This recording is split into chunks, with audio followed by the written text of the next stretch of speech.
Assalamualaikum warahmatullahi wabarakatuh. Alhamdulillah rabbil alamin wassalatu wassalamu ala asrafil anbiya wal mursalin wa ala alihi wa ashabihi ajma'in. Allahumma salli ala sayyidina Muhammad wa ala ali sayyidina Muhammad walhamdulillahi rabbil alamin. Rabbi israh li sadri wa yassir li amri wahlul 'uqdatam min lisani yafqahu qawli. Ilahi anal jahilu fi ilmi fa kaifa la akuna jahulan fi jahli.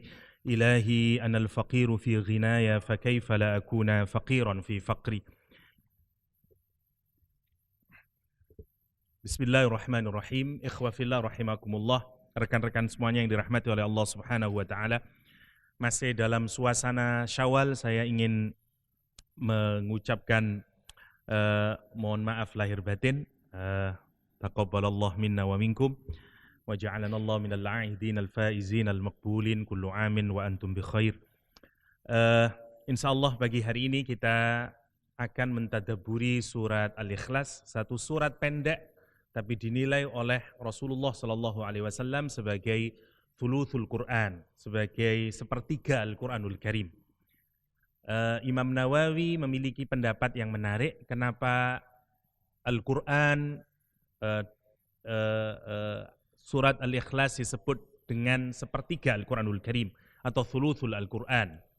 Karena menurut Imam Nawawi, Al-Quran itu kalau disederhanakan menjadi tiga bagian utama. Yang pertama isinya berkenaan dengan ahkam, hukum-hukum. Yang kedua berkenaan dengan qasas atau qisas, berkenaan dengan kisah-kisah.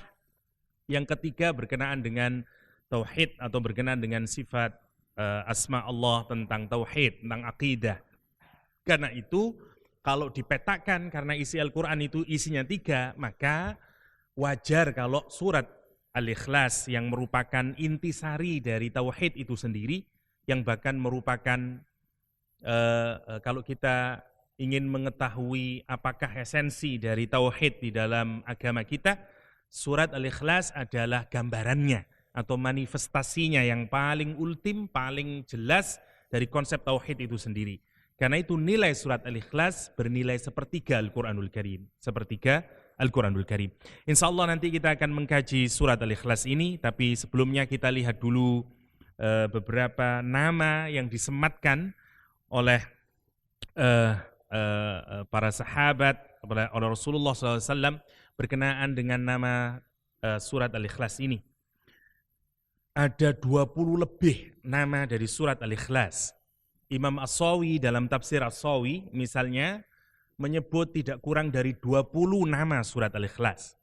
Ada satu pedoman di dalam tradisi Al-Quranul Karim adalah ziyadatul asma tadullu ala syarfil musamma. Semakin bertambahnya nama terhadap sesuatu atau terhadap surat, itu menunjukkan kemuliaan apa yang dinamai. Jadi jika sesuatu itu memiliki nama yang banyak, artinya sesuatu itu mulia.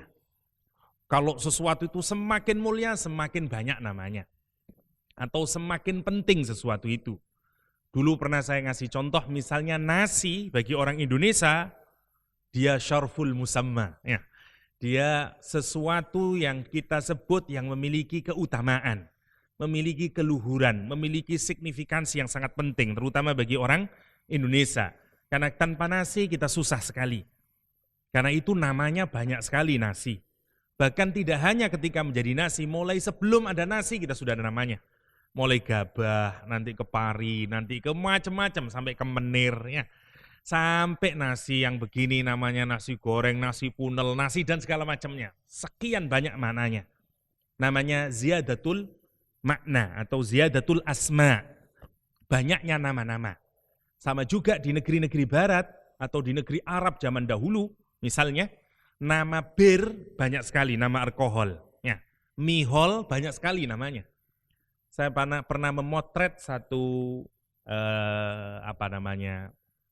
satu baliho atau satu iklan, ya. Nama-nama bir yang diproduksi di Australia jumlahnya tidak kurang dari 200-an. Nama jenis bir. Ya. Kenapa?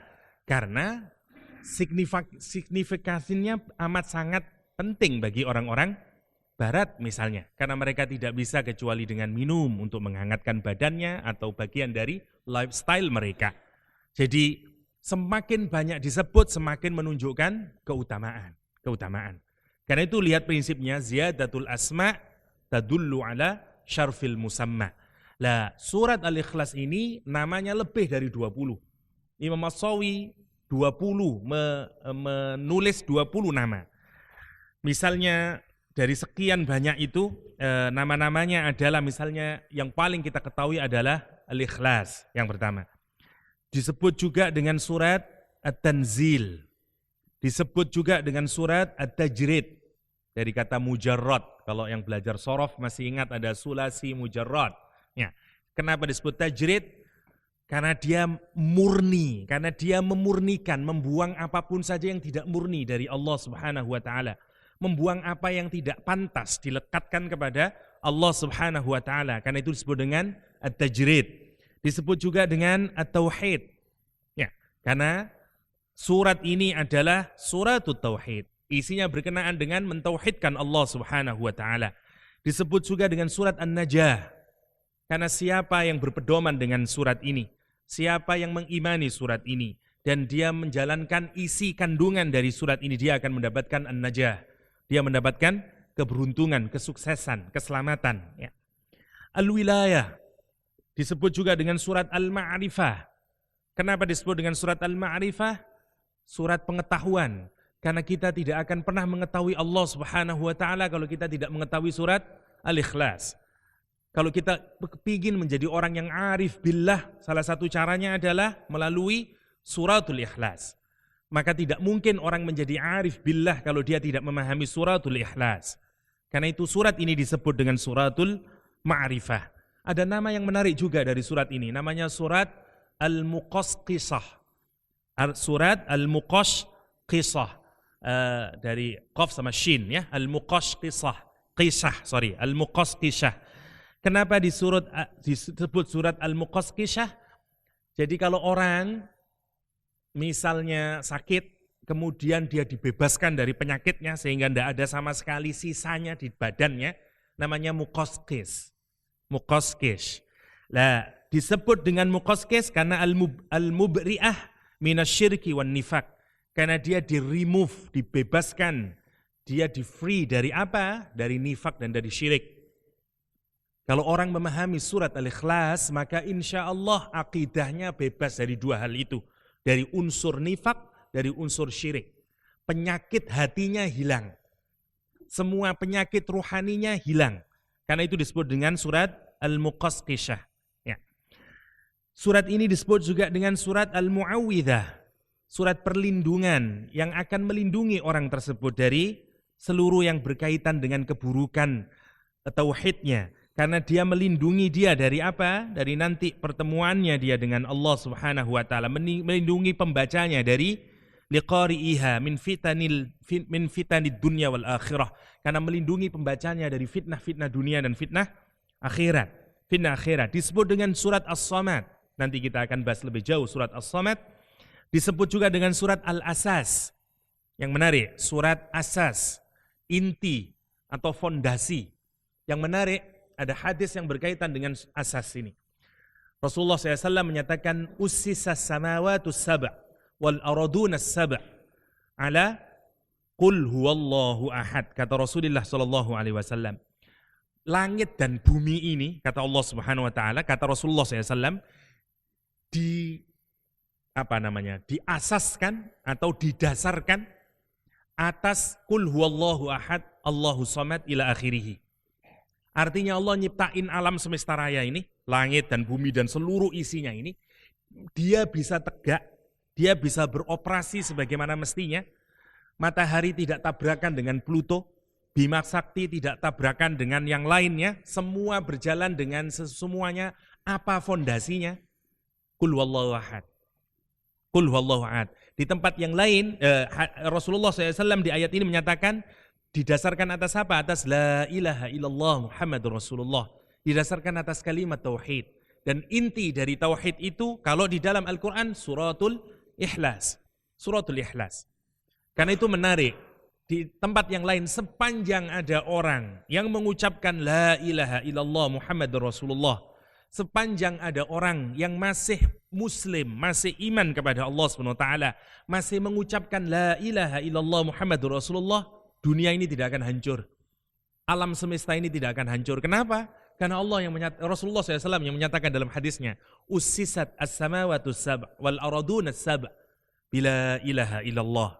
Karena didasarkan, ya, ibarat rumah, fondasi rumahnya itu adalah la ilaha illallah. Kapan hancur rumah? Kalau fondasinya kita ambil. Apapun saja kalau fondasinya kita ambil, roboh rumah itu. Yang menarik untuk direnungkan. Jadi seandainya tidak ada satupun umat Islam di dunia ini, tidak ada satupun orang muslim di dunia ini, hancur dunia ini. Jenengan mboten percaya, kapan kiamat terjadi? Kalau tidak ada satupun orang muslim.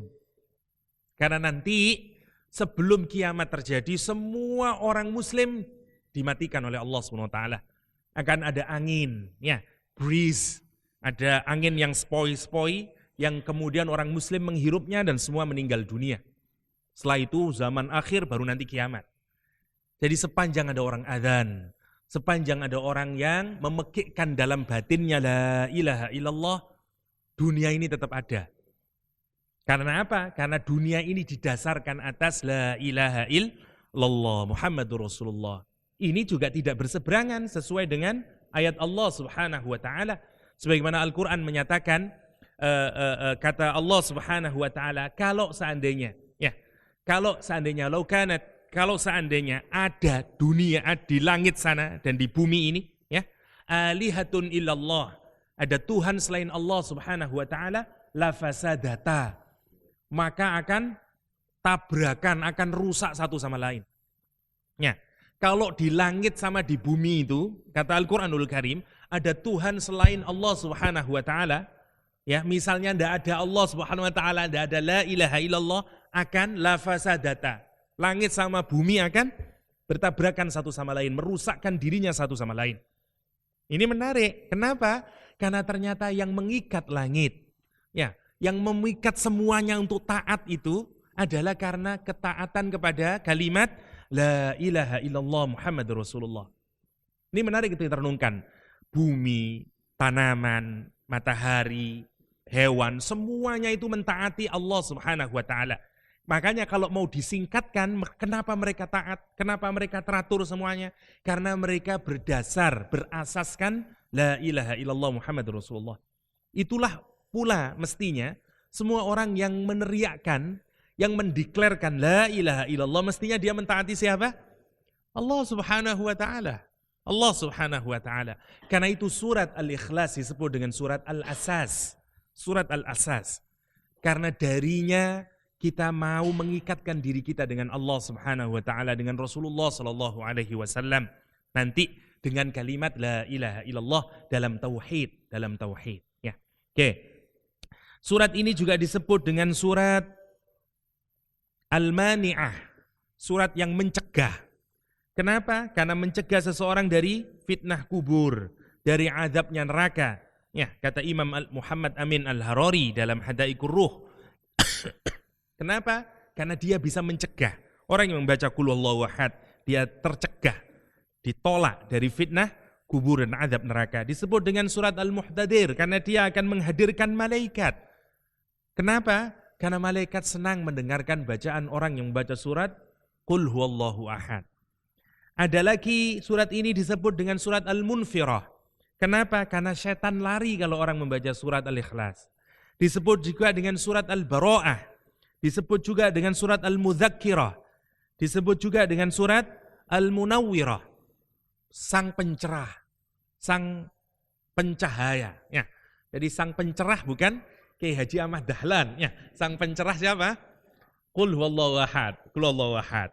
Kenapa? Karena kata Rasulullah SAW, likulli syai'in nur. Wa nurul Qur'an, qul huwallahu ahad. Segala sesuatu memiliki cahaya. Dan cahayanya Al-Quran adalah Qul huwallahu ahad. Maka setiap orang yang berinteraksi dengan Al-Ikhlas, maka bercahaya dia. Bercahaya dia. Dia dapat kena cahayanya Al-Quranul Karim. Imam Al-Harari menyatakan kenapa disebut dengan sang pencerah. Kenapa disebut dengan surat cahaya? Kenapa? Li'annaha, karena surat ini menyinari hati-hati. Karena surat ini menerangi hati-hati orang-orang mukmin. Dan yang paling terakhir, yang ke-20, surat ini disebut dengan surat Al-Insan. Surat ini disebut dengan surat Al-Insan. Masih banyak nama yang lain dari surat Al-Ikhlas ini, tapi setidaknya ada 20 sebagaimana yang kita rekam dari Tafsir As-Sawi yang menyebut ada 20-an nama dari surat Al-Ikhlas. Sekali lagi, kenapa sedemikian banyaknya namanya? Karena kemuliaannya yang ada di dalam surat Al-Ikhlas. Kita lihat apa sih kemuliaan dari surat Al-Ikhlas ini. Kita lihat dari fadilahnya yang direkam oleh para sahabat Nabi melalui hadis-hadis Rasulullah SAW berkenaan dengan kemuliaan suratul Ikhlas. Suratul Ikhlas. Kita lihat yang pertama. Diriwayatkan oleh Imam Bukhari dari Abi Sa'id Al-Khudri radhiyallahu anna rajulan, ya, ada seorang laki-laki, sami'a rajulan yaqra', laki-laki ini mendengar seorang laki-laki sedang membaca qul huwallahu ahad Allahus samad lam yalid wa lam yulad wa lam yakul lahu kufuwan ahad, yuraddiduha, diulang-ulang terus. Baca qul huwallahu ahad diulang lagi, baca qul huwallahu ahad diulang lagi, berkali-kali dia ulang. Falamma asbaha jaa ilan nabi sallallahu alaihi wasallam. Pada pagi hari kemudian dia mendatangi Rasulullah SAW menceritakan keadaan laki-laki yang mengulang-ulang bacaan qul huwallahu ahad. Kalau jenengan ke daerah Blitar, Kediri, Blitar sampai Kediri sana, kalau ada orang meninggal dunia, wah itu yuraddiduha. Banyak sekali mereka membaca surat Al-Ikhlas. Ya, dia banyak banget membaca surat, ribuan, 100.000 dia membaca suratul Ikhlas. Ya. Diulang. Falamma asbaha jaa ilan Nabi sallallahu alaihi wasallam fadzakara dzalika lah. Dan kemudian dituturkan fadzukira dzalika lah. Kemudian dituturkan hal tersebut kepada Rasulullah sallallahu alaihi wasallam. Faka'anna ar-rajul yataqalluha. Seakan-akan orang yang bertanya itu menganggap enteng bacaan qul huwallahu ahad. Ya apa Nabi? Ada orang baca qul huwallahu ahad kok diulang-ulang. Surat Al-Ikhlas dibaca berkali-kali. Faqala Rasulullah SAW, dan Rasul SAW menyatakan, walladzi nafsi biyadih, demi jiwaku yang ada dalam genggaman tangannya dengan Rabbnya, innaha la ta'dilu thulutsal Qur'an. Sesungguhnya surat Al-Ikhlas itu sebanding, senilai, setara dengan sepertiga Al-Qur'anul Karim. Sepertiga Al-Quranul Karim. Karena itu bahkan di hadis yang lain Rasulullah SAW menyatakan kepada para sahabatnya, ayajizu ahadukum, kata Rasulullah, apakah kalian gak mampu salah satu di antara kalian ayyaqra' thulutsal Quran fi lailah, kata Rasulullah, kalian ini gak mampu baca sepertiga Al-Quranul Karim di setiap malam. Para sahabat menyatakan, wah ini kalau sepertiga kan berarti berapa juz? Berarti 10 juz. Kata dia, fasyaqqa dzalika alaihim, maka susah untuk menjalankan 10 juz satu malam.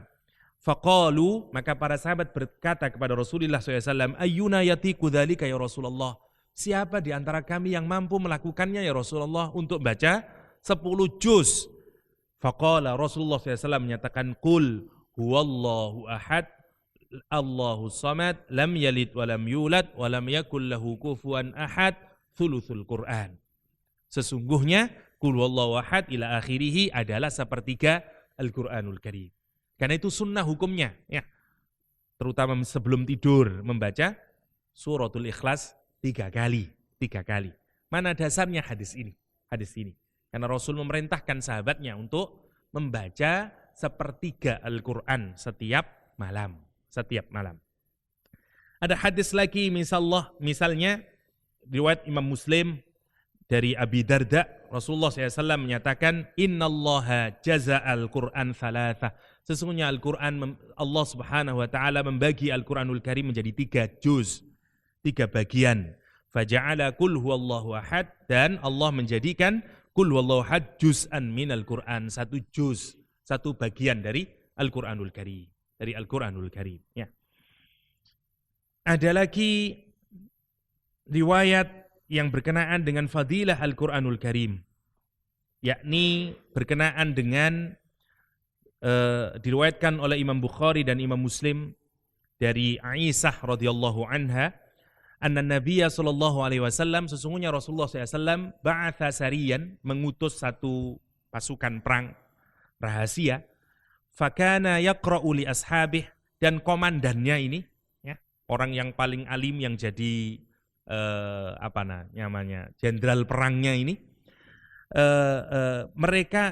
dia membaca, mengimami salat ya, dan dia membaca yaqra' li ashabi fi salatihim, mereka membaca kepada sahabat-sahabatnya di dalam salat mereka, fayakhtim bi qul huwallahu ahad.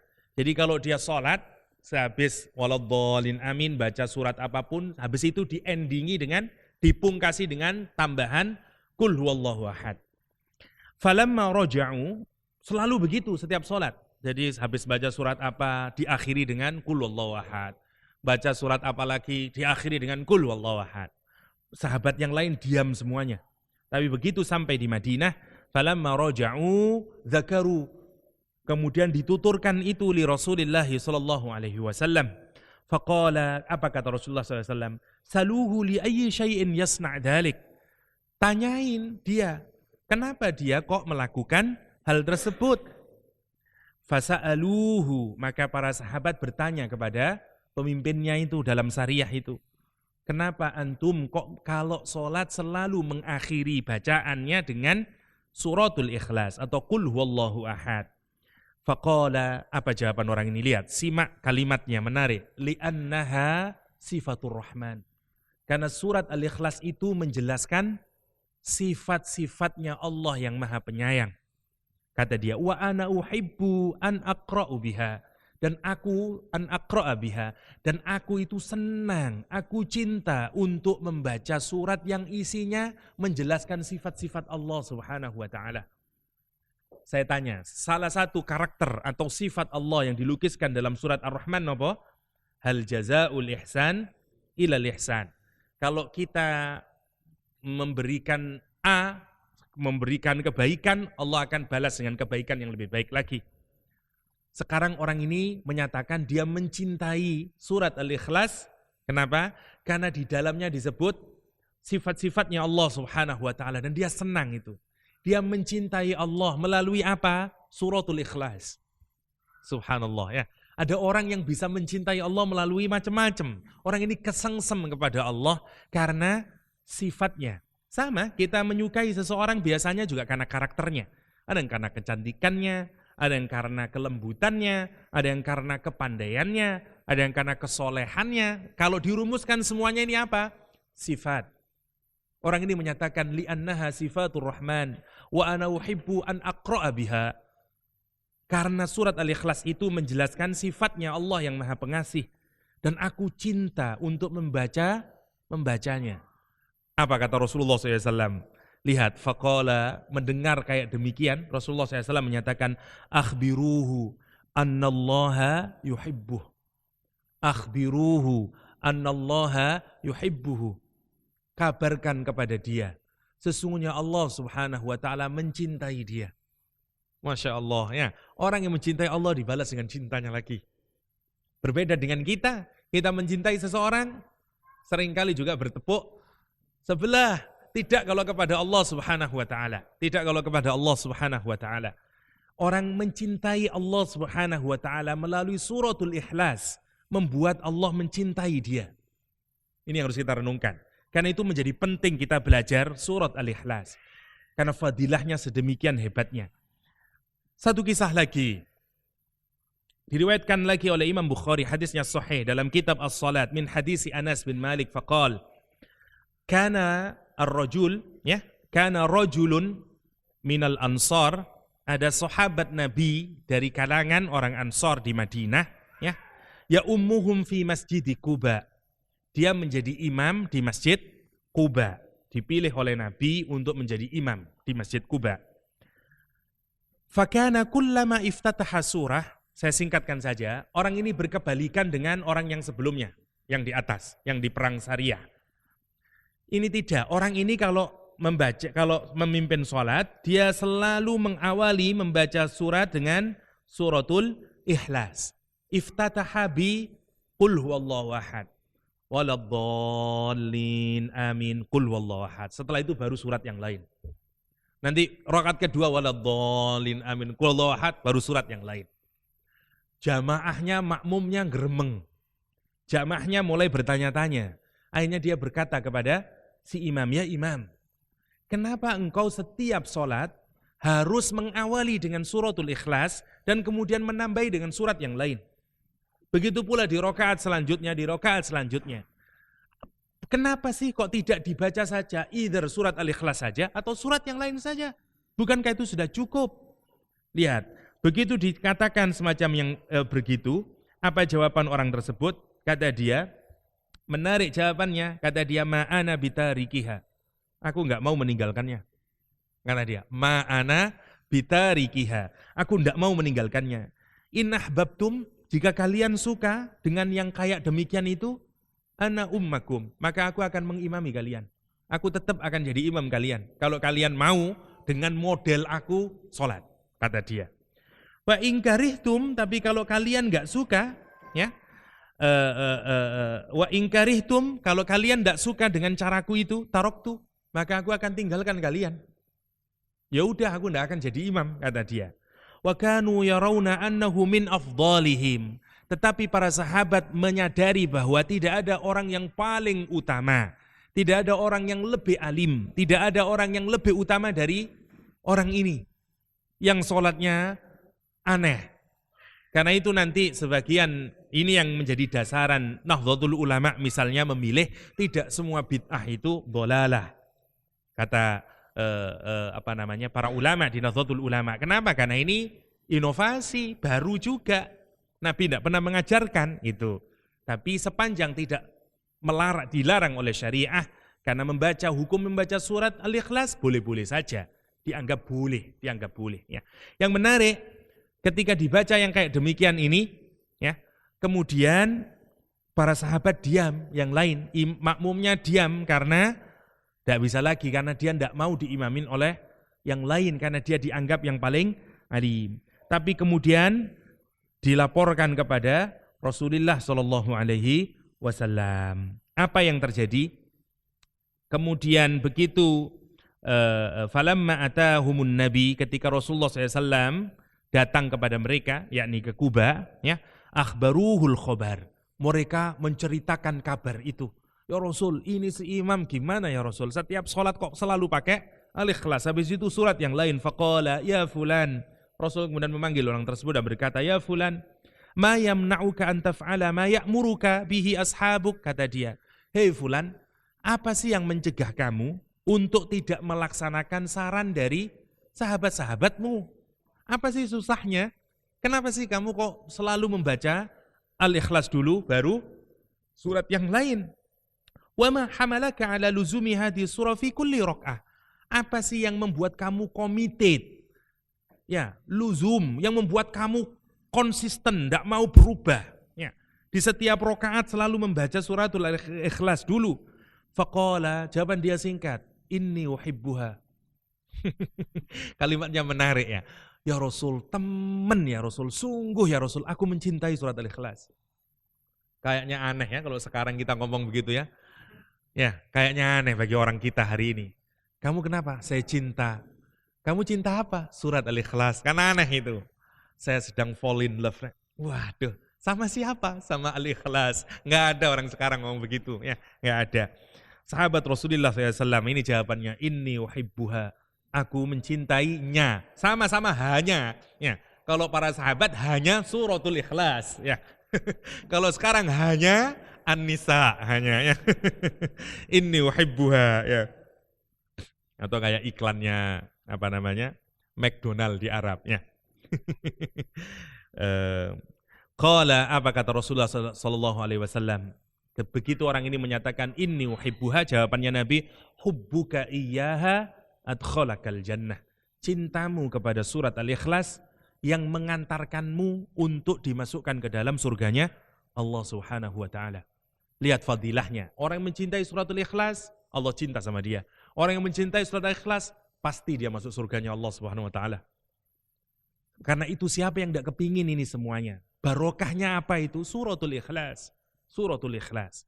Karena itu meskipun surat ini pendek 4 ayat saja, Tapi nanti kalau kita benar-benar memahaminya, menjaganya, merawatnya, memahaminya, mentadaburinya dan mengamalkannya, kita akan mendapatkan sebagaimana yang didapat oleh para sahabat Rasulullah Shallallahu Alaihi Wasallam. Ada hadis lain dari Sahal, sebagaimana ditulis lagi di Tafsir As-Sawi dari sahabat Ibn Sa'ad, Sahal bin Sa'ad ya radhiyallahu an, jaa rajulun ila Nabi sallallahu alaihi wasallam. Datang seorang laki-laki kepada Nabi Muhammad SAW, wa syaka ilaihil faqr, dan dia melaporkan kepada Nabi atas kemiskinannya. Ya Nabi, saya ini bangkrut, ya Nabi, tidak punya uang, ya Nabi, bokek. Ya. Faqala, kata Nabi, idza dakhalta baitak, kalau kamu masuk ke rumahmu, fasallim, maka bacalah salam. In kana fihi, kalau ahad, kalau di dalam rumahmu itu ada seseorang, baca salam. Ya. Wa illam yakun fihi ahad, kalau tidak ada orang di dalam rumahmu, begitu kamu masuk rumah tidak ada satupun orang, wa illam yakun fihi ahad, kalau enggak ada satupun orang dalam rumahmu, fasallim ala nafsik, maka bacalah salam atas dirimu sendiri. Ya. Waqra, dan bacalah qul huwallahu ahad, Allahus samad, lam yalid wa lam yulad, marratan wahidah, sekali saja.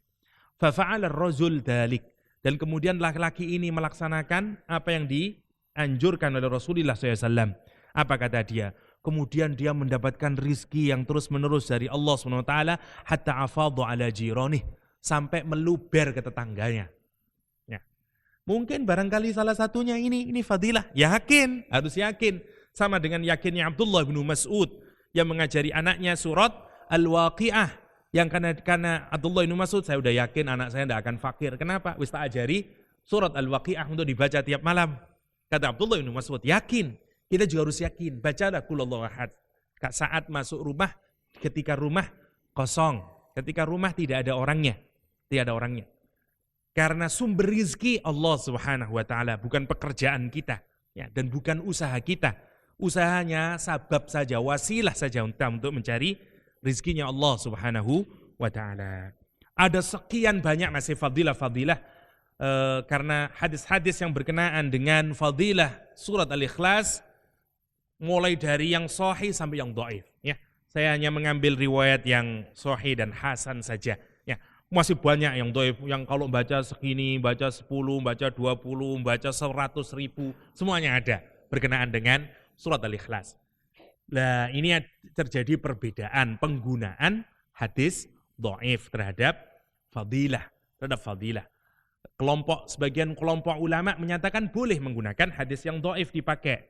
Karena itu dalam tradisi sebagian masyarakat kita, umat Islam, ada yang menggunakan zikir fida, ya, 100.000. Ya. Kalau di Blitar pakai jagung, ya, satu gini 1.000 panjang, banyak bacanya, ya. Karena ada berharap fadilah dari surat Al-Ikhlas. Kesimpulannya, sebagaimana yang ditafsirkan, dijelaskan oleh tafsir Khazin, kata dia, annal istighal, sesungguhnya kalau kita ini involve, kita terlibat, ya, biqiraatiha, dengan membaca surat Al-Ikhlas ini, ya, yufidul istighal billah, itu akan berikan faedah, kita akan terlibat kepada Allah Subhanahu wa taala. Kita akan disibukkan, orang yang sibuk dengan qul huwallahu ahad, dia akan disibukkan dengan Allah Subhanahu wa taala. Maksudnya dia tidak akan disibukkan lagi dengan dunia ini. Dia tidak akan disibukkan oleh selain Allah Subhanahu wa taala. Karena itu al-istighal bi qiraatiha yufidul istighal billah. Ya, siapa yang menyibukkan diri, ya, dengan membaca surat Al-Ikhlas, dengan memahami surat Al-Ikhlas, maka dia akan juga disibukkan dengan Allah Subhanahu wa taala. Dia tidak disibukkan dengan yang selain Allah Subhanahu wa taala. Wa mulazamatul i'rad amma siwallah, dan dia akan terus-menerus bisa dijauhkan dari yang selain Allah Subhanahu wa taala. Ini hikmahnya dari surat Al-Ikhlas. Karena nanti yang dituntut dari surat Al-Ikhlas, ujungnya itu sebenarnya adalah itu. Ujungnya, ya. Karena kita ingin menjadikan Allah itu benar-benar ahad, menjadi diwan, menjadi yang satu-satunya di dalam hati kita, tidak yang lain, tidak yang lain. Karena itu ujung dari surat Al-Ikhlas.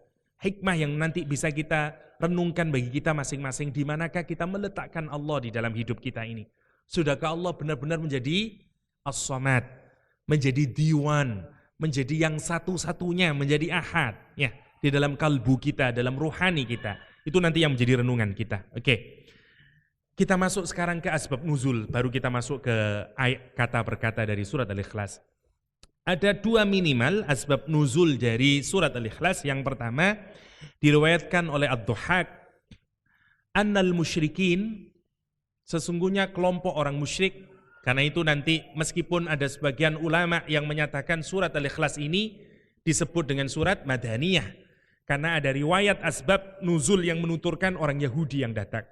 Karena kalau orang Yahudi berarti case-nya ada di Madinah. Tapi jumhur mufassirin, jumhur ulama menjelaskan bahwa mensepakati bahwa surat Al-Ikhlas adalah surat Makkiyah, surat yang turun di Makkah. Mana dalilnya? Salah satunya adalah ini.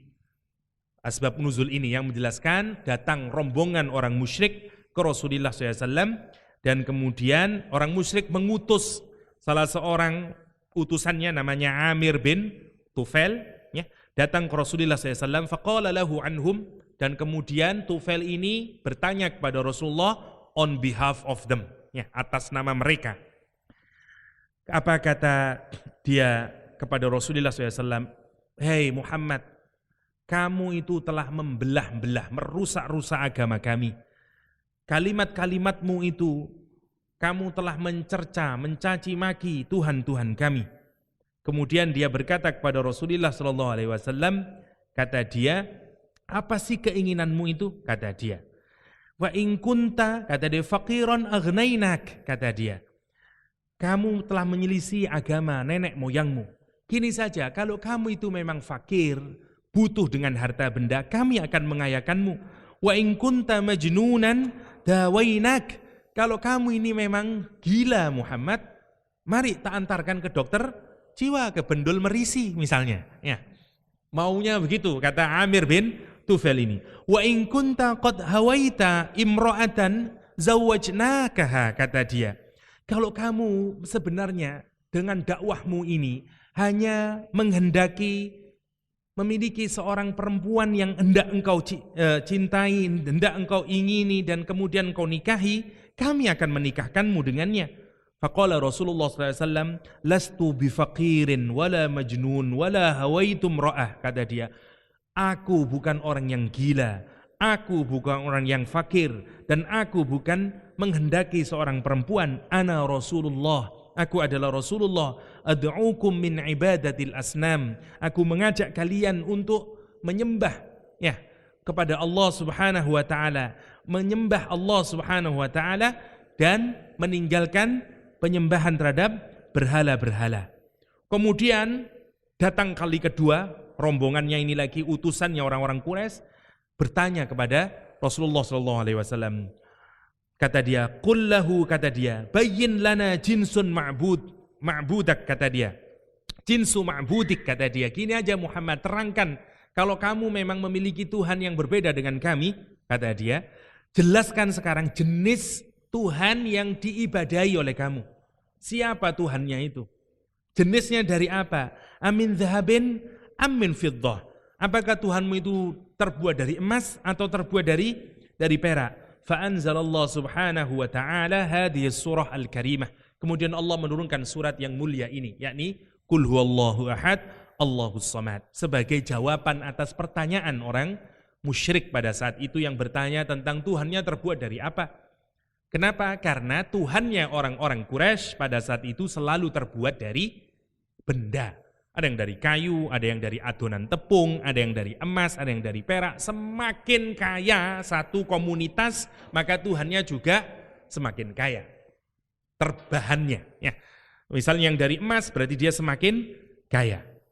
Yang menarik memang satu-satunya agama yang Tuhannya tidak punya representasi, hanya Islam. Yang lain semuanya direpresentasikan. Di Kristen, di Buddha, dan segala macamnya. Di Islam nggak ada.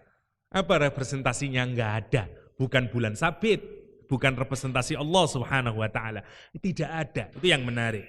Karena Tuhan kita tidak sebagaimana Tuhan-Tuhan mereka. Nanti kita akan lanjutkan. Riwayat yang kedua, mereka juga bertanya, unsub lana rabbak, kata dia. Sama, orang-orang datang kepada Rasulullah SAW dan menyatakan, karakternya kayak apa, nasabnya kayak apa Tuhanmu itu Muhammad. Siapa bapaknya, siapa anaknya siapa dia. Kemudian turun ayat ini. Qul huwallahu ahad ila akhirih. Ya. Singkat cerita, asbab nuzul ini menjelaskan tentang karakternya. Yang menarik, harus kita fahami kenapa mereka bertanya tentang sifatnya Allah, nasabnya Allah, dari mana Allah itu, dan segala macamnya. Begini, orang Arab itu sebenarnya bukan tidak tahu tentang Allah Subhanahu wa Ta'ala. Ya. Jadi orang Arab, orang Quraisy itu dulu sebenarnya sudah tahu salah satu nama Tuhan itu adalah Allah. Makanya dalam Al-Quran, wala in sa'altahum man khalaqas samawati wal ard, kalau kalian bertanya kepada orang-orang Quraisy, kafir Quraisy dulu, siapa yang menciptakan langit dan bumi, la yaqulunna Allah, mereka akan bertanya, mereka akan menjawab Allah.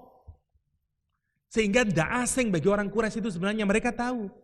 Dan yang menarik, begitu Rasulullah SAW menyatakan Qul huwallahu ahad, begitu Rasulullah SAW mengajak mereka menyembah Allah SWT, di dalam pikirannya, itu kan Allah kayak kita toh, wong kita juga menyembah kok, kita juga sama seperti orang sekarang, ya, ketuhanan yang Maha Esa misalnya, semuanya mengaku memiliki Tuhan, ya toh, ngapain terus kamu ngajak saya menyembah Tuhan, wong kita ini semuanya sudah menyembah Tuhan kok. Sama dengan orang Quraisy. Sebenarnya orang Quraisy itu di benak pikirannya seperti itu. Kita sudah menyembah Tuhan kok. Kita sudah menyembah Allah kok. Ketika Nabi Muhammad mengajak mereka menyembah Allah SWT, maka yang ada di pikirannya, memangnya apa bedanya Allahmu itu dengan Allah kita? Siflana, unsub lana rabbak, siflana rabbak, itu kata mereka. Sifati, karakterkan, nasabnya siapa? Amin dhahabin, amin fiddah. Apakah dia dari apakah dia dari emas, ataukah dia dari perak? Kenapa? Karena bayangan mereka Tuhannya mirip dengan dia. Itu yang menarik. Sama, kalau kita mau renungkan nanti, sebenarnya semua orang hari ini menyangka mereka memiliki Tuhan yang sama. Bahkan di barat hari ini, kita diarahkan ada satu teologi namanya global teologi, yang diarahkan, toh endingnya itu sebenarnya semuanya itu sama kok. Yang beda itu cuman caranya, endingnya sama, yakni Tuhan yang sama, ya, yang disebut dengan the one, ya, yang disebut dengan yang satu. Malah menarik ya, disebutnya dengan ahad, ya, the one kata dia. Yang menarik, maka mereka menyebut agama itu hanya seperti jeruji-jeruji pada roda itu. Asnya sama, titiknya, yang beda cuman jerujinya. Surat Al-Ikhlas nanti membuang itu, membuang salah paham kita bahwa enggak sama. Karena itu Allah mendeklar di ayat ini enggak, disalahkan orang-orang Quraisy. Disalahkan orang-orang Quraisy nanti. Ya, karena berbeda. Itu yang pertama. Asbab nuzulnya. Yang kedua harus kita renungkan juga, Rasulullah SAW seringkali juga membuat pasangan. Ya. Salah satu yang kita kenal adalah pasangan surat Al-Ikhlas adalah surat Al-Kafirun. Karena itu kalau kita sholat sunnah, bahkan kalau kita baru datang di Makkah saja, waktu awal tawaf, habis tawaf sholatnya, atau sholat qiyamul lail, atau sholat witir, yang kita baca di rakaat pertama Al-Kafirun, di rakaat kedua Al-Ikhlas. Karena dia satu pasangan. Bahkan nama surat ini juga sama-sama disebut dengan suratul Ikhlas. Nama lain surat Al-Kafirun adalah surat Al-Ikhlas. Karena itu ada dua surat Al-Ikhlas dalam Al-Quranul Karim. Satu Qul huwallahu ahad, yang satu Qul ya ayyuhal kafirun. Kenapa? Karena dua-duanya berkenaan dengan tauhid. Berkenaan dengan mengikhlas, berkenaan dengan purifikasi kita. Ya, itu yang menarik. Kalau Qul ya ayyuhal kafirun, konteksnya lihat. Di Qul ya ayyuhal kafirun tidak disebut namanya Allah sama sekali. Yang menarik, ketika awal turun Islam itu sebenarnya tidak disebut nama Allah. Nanti itu, baru di Al-Ikhlas muncul nama Allah. Misalnya surat yang awal turun, Iqra bismi rabbik, bukan Iqra bismillah. Bukan begitu. Tapi iqra bismi rabbik. Nun misalnya nun wal qalami wama yasturun ila akhirih, nanti Rabb lagi muncul. Semuanya. Ya ayyuhal mudaththir qum wa Rabb, bukan Allah. Ya ayyuhal muzammil ila akhirih, semuanya menggunakan Rabb. Belum disebut Allahnya. Kalau kita renungkan di surat Al-Kafirun sama, qul ya ayyuhal kafirun. Allah belum disebut, hanya ma'abud. Tuhan yang begitu hebatnya, ma'abud. Entitas saja tapi tidak disebut namanya, belum. La a'budu ma ta'budun wala antum a'biduna wala ana a'budu ma. Tidak ada Allahnya. Tapi dibedakan di surat Al-Kafirun. You menganggap kita sama meskipun you punya Tuhan yang kamu anggap sama, hanya cara ibadahnya yang beda. No, lakum dinukum waliyadin. Enggak sama, enggak ada kompromi, enggak ada persamaannya. Kita beda. Bagimu agamamu, bagiku agamaku. Dan kalau kepingin tahu kayak apa sih uniknya, distinktifnya Allah Subhanahu wa taala, qul huwallahu ahad, Allahus samad ila akhirih. Karena itu kaitan antara Al-Kafirun sama Al-Ikhlas dia tali temali, dia tidak bisa dilepaskan satu sama lain. Karena itu seringkali kalau di dalam sholat Rasulullah SAW menganjurkan kita membaca sebagai satu paket, Al-Kafirun dan surat Al-Ikhlas. Oke, sekarang kita masuk perkatanya. Bismillahirrahmanirrahim. Qul huwallahu ahad, Allahus samad, lam yalid wa lam yulad wa lam yakul lahu kufuwan ahad. Qul katakanlah, biasanya surat ini dikenal dengan trikul ya, di dalam qul huwallahu ahad, qul a'udzu birabbin nas, qul a'udzu birabbil falaq ya. Kita sering disuruh membaca seusai sholat karena memang ada perintahnya, tapi kita skip saja, kita tidak bicara tentang itu. Kita lihat dulu. Qul, katakan Muhammad, kalau di surat sebelum surat ini, ya, kalau kita lihat munasabahnya adalah surat Tabbat yada abi lahabin wa tab. Ya. Di ayat yang lain itu belum disebutkan masih, ya, karakternya Allah dan segala macam, siapa Allah, hanya disebutkan Rob. Mulai di surat Al-Ikhlas Nabi Muhammad disuruh menjelaskan, mendeklarkan, qul, katakan Muhammad, Allahu ahad. Kita makna yang pertama, kata huwa. Yang menarik, huwa ini adalah kata ganti. Sekali lagi, tidak umum tiba-tiba ada kalimat menggunakan kata ganti tanpa ada yang digantikan.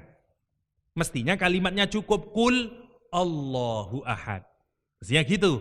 Katakan Allah itu satu. Kayak lagunya Roma Irama, katakan Tuhan itu satu. Lah, karena itu yang bikin syairnya Roma Irama. Ya, tidak ada katakan dia. Kalau ini kan tidak, qul huwa Allah ahad. Ada kata gantinya dulu, huwa. Ya. Nanti diterjemahkan oleh Roma Irama jadi lagu, ya. Ya. Yang menarik. Oke. Huwa ini karena itu dipikirkan oleh para ulama. Kenapa kok dikasih huwa? Yang pertama, satu, hikmahnya. Huwa ini disepakati banyak mufassir yang menganggap huwa disebut dengan dhamir sa'an. Maksudnya dia tidak punya makna. Jadi huwanya ini hanya menjawab pertanyaan sebelumnya. Masih ingat orang-orang kafir, orang-orang Quraisy atau di dalam riwayat yang lain bahkan orang Arab desa bertanya ke Rasulullah, kayak apa sih Tuhanmu itu Muhammad? Kayak apa sih gambarannya Muhammad? Kayak apa sih karakternya Muhammad? Huwa gitu. Jadi huwa ini menjawab pertanyaan yang sebelumnya. Karena itu dikasih kata ganti. Tapi apa fungsinya? Hanya untuk menegaskan ke sana. Oke, yang pertama itu maknanya. Kenapa dikasih kata ganti huwa, dhamir huwa. Yang kedua, huwa ini ada sebagian ulama yang menyatakan huwa ini juga nama Allah Subhanahu wa taala. Karena itu di kalangan umat Islam ada yang menggunakan zikir dengan zikir huwa ini. Huwa. Karena huwa dianggap sebagai min asma'illah. Wallahu a'lam. Meskipun ini pendapat yang tidak diikuti oleh banyak mufassir, tapi ada yang mendapatkan karena huwa dianggap sebagai nama Allah Subhanahu wa taala. Wallahu a'lam. Wallahu a'lam. Itu berbagai istilah dari kata huwa, tapi yang menarik lagi kenapa kok disebut huwa? Karena untuk menunjukkan keagungan dan kehadiran. Jadi untuk menghadirkan di dalam pikiran kita, di dalam kesadaran kita, huwa, dia adalah. Gini, sesuatu itu hadir di dalam pikiran kita kalau kita sudah kita gunakan kata ganti. Misalnya begini, kita mau pengajian jam 9. Si penceramah belum datang-datang. Tapi sudah ada di kepala kita, di dalam kesadaran kita, penceramahnya laki-laki karena tertulis di balihonya. Dan kemudian ada orang yang menyatakan dia belum datang. Maka dia itu semuanya sudah merasakan hadir. Dia itu semua merasakan seorang sudah tahu, gitu maksudnya. Allah Subhanahu wa taala di ayat ini menggunakan kata huwa untuk menunjukkan itu kehadirannya. Bahwa dia ada di dalam setiap benak umat manusia. Dan nanti ini menjadi pemahaman yang lebih lanjut bahwa memang sebenarnya Allah itu sudah ada di dalam hati kita. Sebenarnya quote in quote, ya, quote in quote. Ya, bukan berarti ada dalam hati, enggak, quote in quote. Sebenarnya letaknya ada dalam hati kita. Perasaannya kita akan merasakan ada dalam hati kita. Kita akan memahaminya kayak cinta itu letaknya dalam hati. Jadi sebenarnya hati kita ini sudah klik sama Allah Subhanahu wa taala. Ada chemistry-nya dengan Allah Subhanahu wa taala, itu maksudnya. Ya. Oke, itu makna yang kedua dari kata huwa. Kita lanjutkan, qul huwallahu ahad. Sekarang Allah. Saya jelaskan sedikit, dulu pernah kita jelaskan tapi tidak apa-apa untuk mereview ulang. Di kalangan para ulama ada dua aliran untuk memahami kata Allah. Yang pertama, yang menyebut Allah berasal dari secara bahasa, ya. Kata Allah berasal dari isim jamid. Isim yang tidak punya asal usulnya. Yang kedua, yang menyatakan Allah, kata Allah berasal dari kata yang ada asal usulnya, namanya isim mushtaq. Misalnya kayak begini, kalau isim mushtaq, maka lafal Allah itu berasal dari kata yang lain. Para ulama menyatakan, ulama lughah yang mempercayai Allah ini berasal dari isim mushtaq adalah berasal dari kata ilahun. La ilaha illallah, ya, dari kata la ilah, dari ilahun. Kata ilah ini dibikin ma'rifat ditambahi al depannya, al ilah, gitu. Baca al ilah itu susah, bagi lidahnya orang Arab itu ruwet al ilah. Aduh sih, abotnya diringkes, dijadiin satu. Alnya tadi dibuang alifnya, jadi al, jadi L-nya jadi dua, terus diidghamkan, digandeng jadi satu. Jadi Allah, itu riwayatnya begitu, iklalnya. Maka Allah itu adalah bentuk definitif dari kata ilah, sama dengan kitab, al-kitab. Itu misalnya buku, semua buku kita sebut kitabun. Tapi kalau saya menyebut al-kitab berarti Al-Quranul Karim. Oke, sama. Ilahun, banyak ilah. Tapi kalau saya menyebut al-ilah berarti Allah. Atau al-ilah di shortcut menjadi Allah. Itu kelompok yang pertama. Al-ilah itu berasal dari dua kata minimal. Alaha ya'lahu sama aliha ya'lahu. Alaha ya'lahu artinya untuk disembah. Jadi Allah itu kenapa disebut dengan berasal katanya dari kata alaha ya'lahu, karena orang memang kepingin menyembahnya. Karena kita ini, hati kita sebenarnya pasti kesengsem untuk mengabdi kepadanya. To worship namanya alaha. Untuk menyembah. Menyembah artinya alaha, yang pertama. Yang kedua, dari kata aliha ya'lahu artinya kalau ada anak kecil yang nangis karena kepingin nyusu sama ibunya, kayak anak saya, wah enggak bisa sama umiknya, belum bisa disabeh ya, padahal sudah 2 tahun lebih kesusahan umiknya karena kuat sekali kepingin minta susunya, yang minta asinya. Yang menarik, buah itu kalau nangis susah untuk dihentikan kecuali dia mendapatkan apa yang dia inginkan. Nah, kata itu untuk menunjukkan kalau anak kecil, ya, crying over the milk of her or his mom, ya, karena dia kepingin, namanya aliha.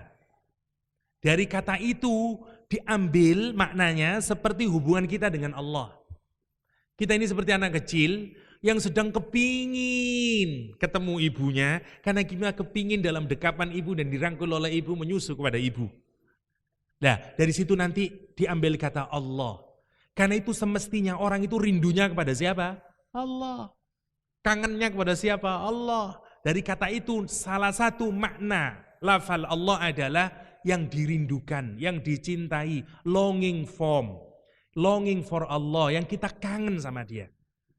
Karena itu dulu pernah saya ceritakan kenapa kisah yang tidak tahu juntrungannya, saya tidak tahu riwayatnya, tapi menarik untuk diambil hikmahnya adalah kisah tentang Yusuf dan Zulaikha dalam buku Love is the Wine, ya, dari Syekh Muzaffar Ozak, yang tidak usah dipedulikan riwayatnya ini benar atau tidak.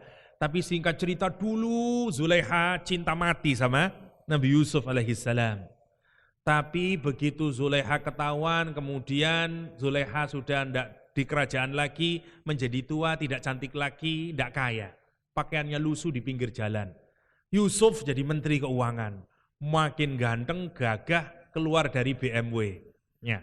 Di pinggir jalan dia melihat Zulaikha. Yusuf kasihan, tapi masih kelihatan Zulaikha meskipun sudah lusuh, tidak cantik lagi. Dan Yusuf kemudian menawari Zulaikha, "Zulaikha, will you marry me?" Kata Yusuf, ya. "Apakah kamu mau menikah denganku?" Ya. Cerita ini ada dalam buku Cinta Adalah Anggur. Ya. Saya senang dengan buku ini. Saya tidak punya bahasa Indonesianya. Bagi yang tertarik silakan difotokopi. Love is the Wine dari Syekh Muzaffar Ozak. Ya. Orang Turki, yang juga ngajar psikologi tasawuf di salah satu universitas di Amerika.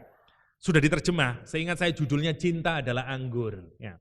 Lucu-lucu, kisahnya lucu-lucu, menarik-menarik. Ada kisah, saya masih ingat yang dua kisah yang tidak pernah hilang dalam pikiran saya.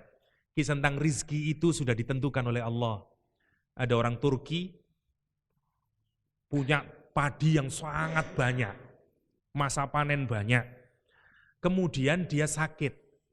Waktu makan nasi, nasinya kesedak di sini. Tidak bisa turun lagi di sini. Berobat ke seluruh dokter di Istanbul, nggak bisa disembuhkan. Kisahnya begitu. Akhirnya dia datang ke kiai. Sama Afandi, atau Afandi satu gelar kiai. Jadi kalau namanya Afandi, sebenarnya itu gelar kiai di Turki sana. Afandi, ya. Effendi sama. Ya. Jadi kiai sebenarnya. Bukan bahasa Indonesia itu sebenarnya. Ya. Jadi kesedak di sini. Yang menarik kata dia, begitu kesedak dia datang ke kiai. Kiainya bilang, obatmu cuma satu. Naik pesawat, datang ke Amerika, kamu datang ke hotel A, lantai 5, masuk ke sana, cari ruangan nomor katakanlah 531. Karena dari kiai dia taat saja. Naik pesawat, datang ke Amerika, cari hotelnya, ketemu naik lantai 5, 531. Ada apa di kamar 531? Ada orang ya yang sakit di situ, yang tidur dengan mulutnya menganga begini. Gini saja. Begitu dia masuk, kaget dia karena ada orang tidur, mulutnya nganga, kaget, begitu kaget melompat yang ada di sini nih. Kemana lompatannya? Ke mulut orang yang menganga tadi yang tidur itu. Tung ke situ. Dan dia sembuh. Nggak usah dibayangkan ya. Nggak usah dibayangkan. Kisahnya lucu-lucu. Tapi di akhir saya Muzaffar Ozak ngasih statement yang menarik. Kata dia, rizki meskipun sudah ada di lehermu. Tapi kalau dia bukan milikmu, Allah pindahkan dia ke penerimanya. Masya Allah. Saya seneng kisah-kisah ini, itu menarik, kisah-kisah yang menarik. Dari Syekh Muzafir Ozak. Dulu bacaan saya menjelang tidur waktu zaman kuliah. Buku Syekh Muzafir Ozak, Love is the Wine. Bacaan yang ringan, bahasa Inggrisnya enak, gampang tapi asik. Menarik, ya menarik. Kisah-kisah yang menarik. Sama dengan kisah ini, saya tidak tahu riwayatnya benar atau tidak kisah Yusuf ini, tapi pelajarannya yang menarik. Tidak perlu beneran apa ada orang yang sini, wallahu a'lam, tidak usah dipikirin itu. Tapi pesannya sesuai dengan nilai Islam. Pesannya menarik. Memang rezeki itu kalaupun sudah sampai di sini mestinya kan tinggal masuk jadi rezeki kita. Tapi kalau bukan milik kita, keluar dia. Dan meskipun dia dari Turki, kalau rezekinya orang Amerika, ya harus diantarkan sampai ke Amerika. Masya Allah, itu rezeki. Itu rezeki. Masya Allah, sama dengan cinta, katanya Syekh Muzafir Ozak. Ditanyain, will you marry me? Apa jawaban Zulekha? Yusuf, dulu aku memang mencintaimu. Tapi sekarang aku sadar bahwa aku sesungguhnya yang aku cari bukan cintamu. Sekarang aku tahu siapa yang sebenarnya harus aku cintai. Dan cintaku kepadamu adalah penghalangku untuk mencintai zat yang lebih aku mestinya cintai. Katanya Zulekha. Saya tidak tahu cerita ini benar atau enggak, tapi pesannya menarik. Pesannya menarik. Mestinya hati kita itu cintanya ke siapa? Ke Allah Subhanahu wa ta'ala. Nah, orang itu kadang terdindingi saat dia mau mencintai Allah Subhanahu wa ta'ala. Karena dia belum kesengsem sama Allah, itu maksudnya. Karena dia belum terpikat dengan Allah.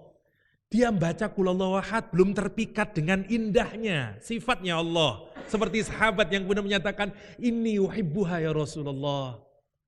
Li'annaha sifatur rahman wa ana uhibbu an aqra'aha biha. Belum bisa begitu. Meskipun dia baca surat Al-Ikhlas. Akhirnya Allah ngasih ayatnya dulu. Ngasih tanda-tandanya Allah. Dan dia kesengsem dengan tandanya Allah itu. Misalnya dengan harta, dengan mobil, dengan perempuan, dengan yang lain. Bukan itu yang harus dicintai sebenarnya. Karena dia cuma apa? Stepping stone. Dia cuma batu loncatan untuk siapa? Mencintai Allah Subhanahu wa ta'ala. Karena itu Allah disebut dengan Allah karena di dalamnya maksudnya kita semua makhluk akan mencintainya. Semua makhluk akan merinduinya. Semua makhluk akan butuh kepadanya. Karena itu disebut dengan Allah.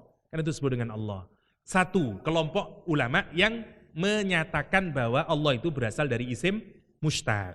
Yang kedua, dari kelompok isim jamid. Enggak, Allah itu tidak berasal dari kata benda yang bisa diderivasi dari kata yang lain. Tapi dari isim jamid. Apa buktinya begini? Setiap nama, kalau dikasih al, itu tidak bisa digandeng dengan huruf nida ya. Panggilan ya, contoh. Rahman, nama Allah namanya Rahman. Bisa kita bilang ya Ar-Rahman, ada? Enggak ada, ya Rahman. Oke? Enggak ada kita bilang Latif, ya Al-Latif. Dengan istighosahan ya Al-Latif, ya Al-Latif, enggak ada. Ya Latif, ya Rahman, ya Jabbar, ya Qahar. Mestinya kalau memang Allah itu berasal dari kata al apa? Ilah, berarti ya al-ilah, begitu. Kata kelompok ulama yang enggak, kamu salah. Ngono itu ilmunya para ulama ya. Masing-masing sama-sama kuatnya. Kelompok yang sini no, kamu salah. Buktinya dia enggak pernah ada. Karena itu ya selalu langsung digandeng dengan Allah. Karena itu Allah dia isim jamid. Dia mustaq, dia tidak mustaq, dia ghairu mustaq. Karena itu disebut dengan ya Allah. Satu. Yang kedua, kelompok yang isim jamid, Allah itu tidak punya jamaknya. Jamaknya ilah ada. Apa jamaknya ilah? Alihah. Jamaknya Allah apa? Enggak ada. Allah, enggak ada, itu bahasa Indonesia. Enggak ada jamaknya Allah. Itu yang menarik, dia tunggal. Kata yang tunggal dan tidak bisa dijamakkan. Allah itu. Nama Tuhan yang lain semua bisa dijamakkan. Tuhan bisa dijamakkan. Para Tuhan bisa. God dalam bahasa Inggris bisa dijamakkan. Kasih S belakang. Gods. Jadi Tuhan. Tuhan. Semuanya. Bahkan the one. Masih bisa dijamakkan, the ones. Masih bisa dijamakkan. Allah, apa jawabannya Allah? Enggak ada. Enggak ada. Karena itu kelompok yang di sini menyatakan Allah isim jamid. Dan Ibnu Athaillah As-Sakandari, pengarang Al-Hikam, dalam kitabnya yang lain menarik. Kata Ibnu Athaillah As-Sakandari, hanya lafal Allah yang kalau hurufnya dibuang tetap menunjuk kepada Allah. Nama saya Yahya. Dibuang hurufnya satu, bukan Yahya lagi. Yahya dibuang Y yang pertama, ayah. Bukan, semua sudah jadi ayah. Dibuang ya dua, yah. Tidak bisa. Allah sekarang. Allah dibuang alifnya jadi lillah. Ke siapa? Masih ke Allah. Dibuang alif, dibuang lam. Jadi lahu. Ke siapa? Lahu tetap ke Allah. Dibuang alif, dibuang lam. Sisa haknya saja. Hu. Ke siapa? Allah tetap. Kata Ibnu Athaillah As-Sakandari, hatta hurufnya unik. Hatta dibuang per hurufnya tetap menunjuk ke zat yang sama. Dan itu hanya ada satu yang namanya Allah Subhanahu wa taala. Coba nama siapa di dunia ini yang kalau dipreteli tetap menunjuk ke orang tersebut? Enggak ada. Dan itu hatta namanya unik Allah itu. Hatta namanya unik. Karena itu disebut dengan nama Allah yang paling agung. Allah itu. Karena dia melihatnya. Untuk ibadah, kalau kita mengibadah, dalam Al-Quran selalu digunakan kata Allah. Karena itu seperti isim alamnya. Seperti menunjukkan nama zatnya. Ya, misalnya U'budullah wala tusyriku bihi syai'a. Bukan U'budul Jabbar, bukan U'budur Rahman, bukan demikian. Itu yang menarik untuk direnungkan. Ya. Mana yang benar Ustadz? Jamid atau mustaq? Sama-sama benernya. Kita ambil saja hikmahnya. Masing-masing punya hikmah. Karena masing-masing benar adanya. Ya. Subhanallah, itu nama Allah. Qul, katakan Muhammad, dia. Huwa Allah. Dia Allah itu ahad. Ahad dari kata wahad. Ya, wahad. Wawunya dari kata wahad. Wawu, alif, ha sama dal. Wawunya diganti dengan hamzah. Jadi ada dua hamzah berdekatan sekarang. Rumusnya kalau ada dua huruf sama dijadiin satu. Begitu kayak idgham mutamasilen. Ya. Jadiin satu. Maka jadi ahad. Itu awalnya. Dalam bahasa Arab ada dua angka satu itu. Ada ahad, ada wahid. Ada ahad, ada wahid. Apa bedanya? Bedanya begini. Wahid maknanya hitungan yang bisa ditambahkan, bisa dikurangi. Misalnya kalau kita bilang 1 tambah 1 itu menggunakan istilah wahid. 2 dikurangi 1 juga menggunakan istilah wahid. Ya. Kalau saya dalam bahasa Arab, kalau kita bilang gini, la wahid fil masjid misalnya. Tidak ada seorang di masjid. Tapi kalau saya bilang la ahad fi masjid, tidak ada seorang pun di masjid. Apa bedanya? Kalau saya bilang tidak ada seorang di masjid, ada berapa? Ada lebih 30. Saya boleh ngomong la wahid fil masjid, la wahid fil fasl misalnya. Tapi kalau saya bilang la ahad fil masjid, tidak ada seorang pun di masjid, artinya nggak ada satu pun. Itu maksudnya. Karena itu wahid indikasinya dia masih bisa bertambah atau berkurang. Tapi kalau ahad enggak, dia satu yang utuh. Satu yang utuh, dia tidak terdiri dari apa-apa. Dia satu saja, namanya ahad. Namanya ahad. Oke. Yang menarik lagi, kata ahad ini menarik. Penggunaannya dalam bahasa Arab, ahad itu selalu dipakai dalam kalimat yang negatif. Ada la-nya. Wa ilahukum ilahu wahid. Yang wahid kalimatnya positif. Ya. Kalau ada la, kalau dikasih negatif, la, kalimatnya pakai ahad. Seperti kalimat apa ya? Sebentar saya bacakan beberapa ayat Al-Quran yang berkenaan dengan itu.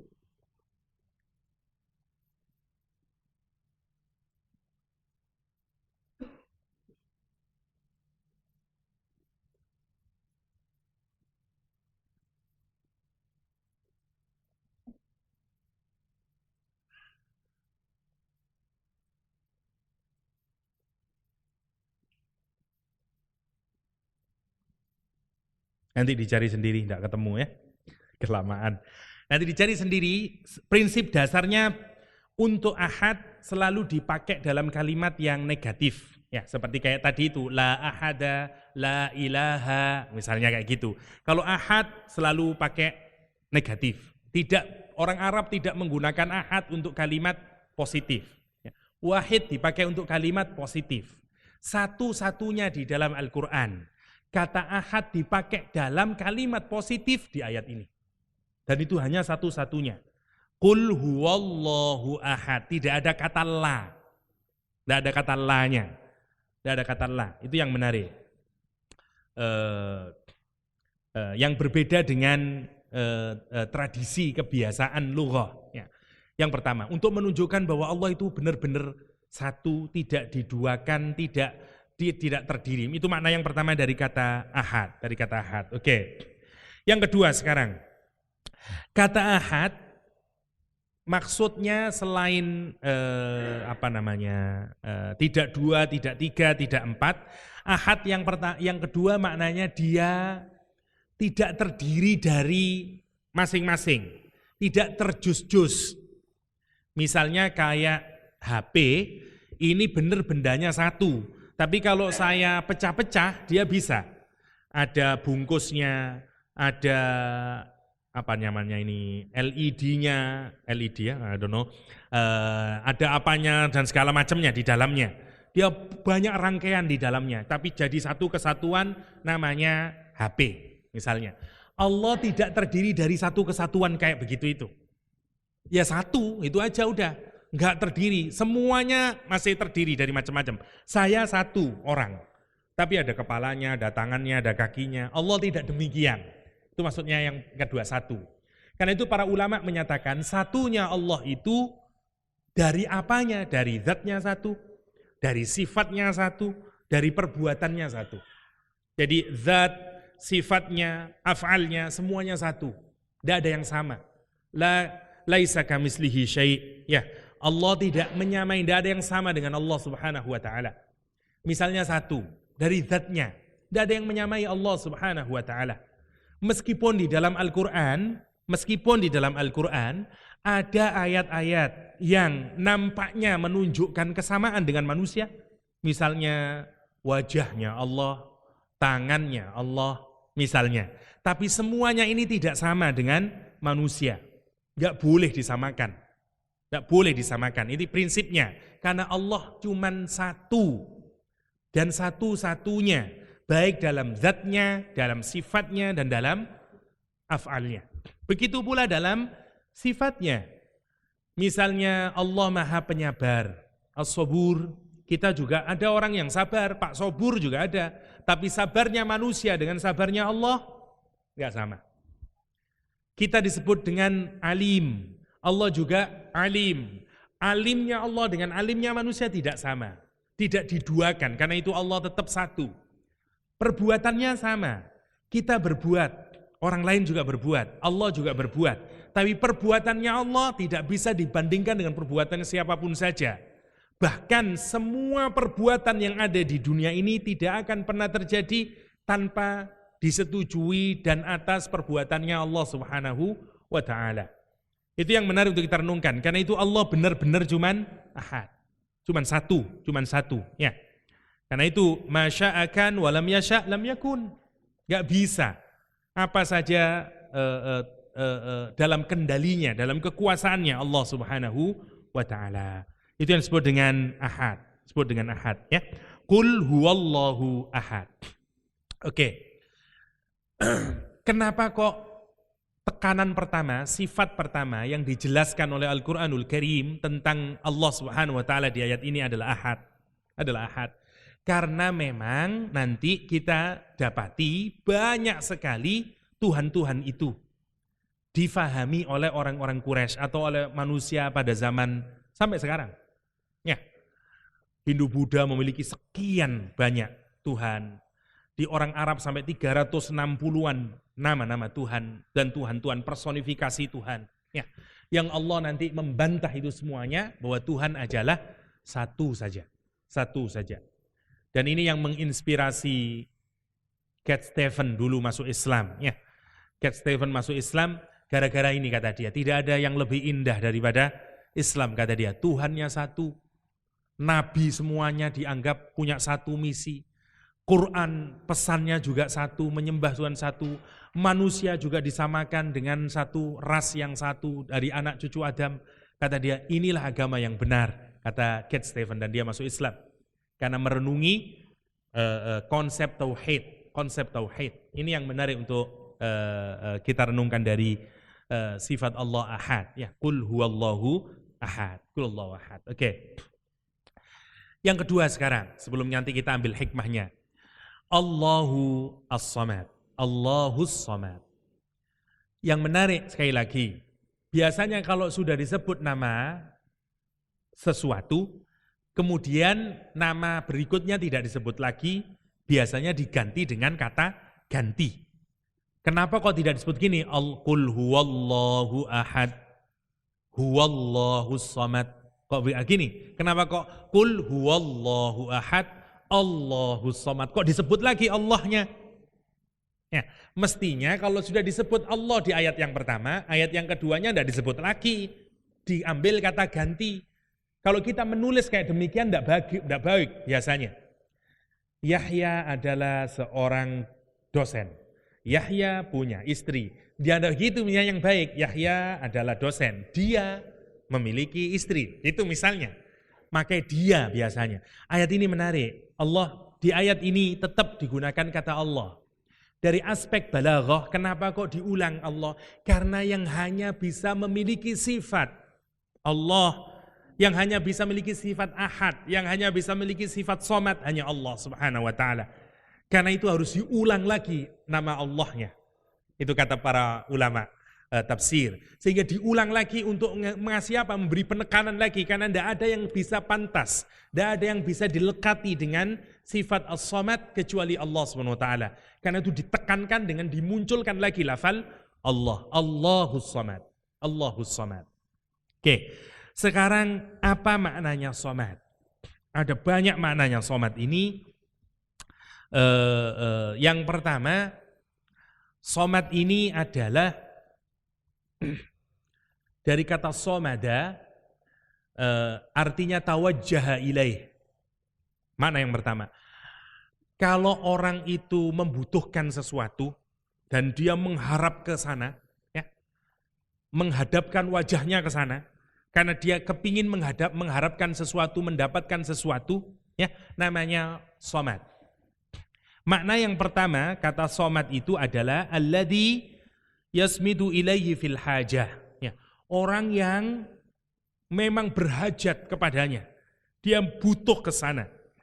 Dia mengharapkan, menumpukan. Dia sumber harapan, sumber tumpuan yang agar hajatnya terpenuhi ke sana.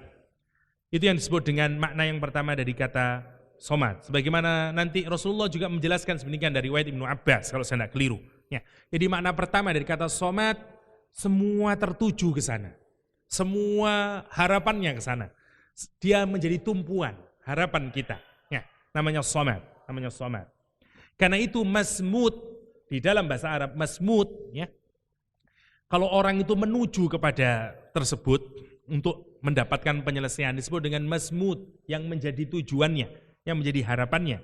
Ai maksudun ilaih, yang dimaksud kepadanya, yang dikehendaki, namanya masmud, ya, masmud. Oke. Atau sandaran, juga maknanya juga as-sanad. Orang yang menyandar, yang disandarkan, kita menjadi sandaran kita, menjadi tumpuan kita, namanya somad. Somad. Oke. Yang makna yang kedua, somad artinya tidak ada la jauf, tidak ada rongganya. Satu benda, ya, yang kalau tidak ada hulnya, tidak ada bendanya, saking murninya. Jadi kalau misalnya jenengan lihat emas yang 24 karat, artinya tidak ada kotorannya sama sekali di dalamnya. Ini tidak hanya ada kotorannya, tidak ada bersih, tapi sampai seakan-akan dia tidak ada rongganya sama sekali. Nggak ada hole-nya, tidak ada ruang hampanya di dalam, tidak ada empty-nya, tidak ada emptiness-nya. Jadi dia utuh gitu. Apa maknanya? Satu, kalau benda itu utuh, kalau sesuatu itu utuh, nggak ada lubangnya sama sekali, maka tidak ada benda yang masuk atau tidak ada benda yang keluar darinya. Ya, karena kalau keluar dan masuk itu tandanya ada lubangnya. Dan benda itu kalau utuh tidak butuh apa-apa dia. Kenapa sih kita butuh apa-apa? Karena ada lubang di dalam diri kita. Ya, macam-macam, apa saja. Karena ada lubang di dalam diri kita, karena kita butuh. Karena kita tidak padat. Sesuatu yang padat sama sekali dia tidak butuh apa-apa. Allah disebut As-Samad karena Allah tidak butuh apa-apa dan kita yang butuh kepada Allah Subhanahu wa taala. Karena itu disebut dengan Samad. Karena itu disebut dengan Samad. Ada juga yang memaknai As-Samad dengan Ad-Daim, Al-Baqi, yang everlasting, yang selama-lamanya. Ya, yang tidak pernah berubah, yang selama-lamanya. Lam yazal wa lam yazul, yang tidak berubah, yang tidak bergerak, yang tidak bisa berubah sama sekali. Tetap daim, selama-lamanya semacam itu. Itu ada juga yang menafsiri al-maqsud fir raghaib, yang dimaksudkan kalau kita hendak menghendaki sesuatu, namanya as-samad, namanya as-samad. Yang kita istighosai, al-mustaghas bih, yang kita harapkan, yang kita rengekin, namanya as-samad. As-samad fil masaib, kalau kita sedang dalam musibah. Ada sekian banyak maknanya. Salah satu makna yang lain adalah al-kamil, alladzi la aibah, yang sempurna, yang tidak ada aibnya fihi, di dalamnya. Semua banyak sekali maknanya ya. Disebut nanti sayyid, yang sempurna kepemimpinannya, al-halim, yang sempurna kemaafan, kemahapemurahannya, berbagai makna as-samad. Yang intinya samad adalah kita butuh kepadanya dan dia tidak butuh kepada siapapun saja. Namanya as-samad. Kita bergantung kepadanya dan dia tidak bergantung kepada siapapun saja. Kita bertumpu kepadanya dan dia tidak bertumpu kepada siapapun saja. Namanya as-samad. Yang kedua ini nanti Allah menyebutkan sebagai as-samad. Ya, sifat yang pertama ahad, sifat yang kedua as-samad. Qul huwallahu ahad, Allahus samad. Kalimatnya bahkan menarik. Allahu ahad tidak dikasih al-ta'rif, bukan Allahul ahad. Tapi as-samad dikasih Allahus samad. Kata para ulama, kenapa dibikin nakirah? Yang qul huwallahu ahad karena dia utama, karena dia satu-satunya. Karena dia tidak bisa dilekatin dengan siapapun saja kecuali dia Allah. Ya. Beda dengan as-samad. Dia memang khusus karena memang dia hanya melekat kepada Allah Subhanahu wa taala, tapi dibikin beda oleh Allah. Dibikin beda oleh Allah Subhanahu wa taala. Dan yang menarik lagi, tidak dikasih wawu ataf. Bukan gini, qul huwallahu ahad, wallahus samad. Tidak ada wawunya. Yang menarik, kenapa? Karena dibikin sendiri-sendiri, karena ini unik sendiri-sendiri. Kata para ulama. Sampai tidak dibikin wawu sendiri, ini unik sendiri, tidak bisa yang lain. Ya, sampai dibuang atofnya. Allahus samad. Lam yalid walam yulad. Saya singkatkan saja ya. Lam yalid walam yulad. Lam negasi untuk masa lalu. Kalau kita ingin menafikan, mentidakkan untuk masa lalu pakai lam. Kalau untuk masa mendatang pakai lan. Pakai nun belakangnya, lan. Kalau lam untuk masa yang lalu. Maka kalau ada lam berarti yang dilawan apa? Mulai zaman yang dulu. Mulai zaman awal dulu. Ya, namanya lam. Oke? Allah menggunakan lam untuk apa? Karena Allah ingin menunjukkan bahwa sejak dari zaman yang dulu Allah tidak lam yalid walam yulad. Kenapa? Karena Allah nanti ingin menceritakan, jangankan sekarang. Mulai dari zaman yang dulu, Allah tidak pernah. Lam yalid walam yulad. Lam yalid walam yulad. Lam yalid tidak beranak dan tidak diperanakkan. Kenapa yang pertama kok lam yalid tidak beranak dan tidak diperanakkan? Kenapa ini yang di counter pertama kali?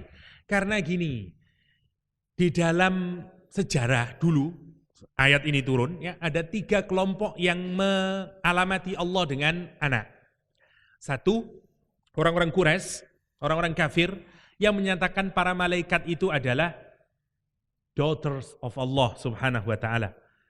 Wal'iyadu billah. Kata mereka, malaikat-malaikat itu adalah anak-anak Allah subhanahu wa ta'ala. Jadi anak-anak perempuannya Allah. Dan sampai hari ini, lihat, kalau Anda lihat gambaran-gambaran di Eropa tentang malaikat, gambarannya apa? Bayi-bayi kecil. Ya, anak-anak kecil. Karena gambarannya itu, malaikat itu anak-anak Allah subhanahu wa ta'ala. Jadi masih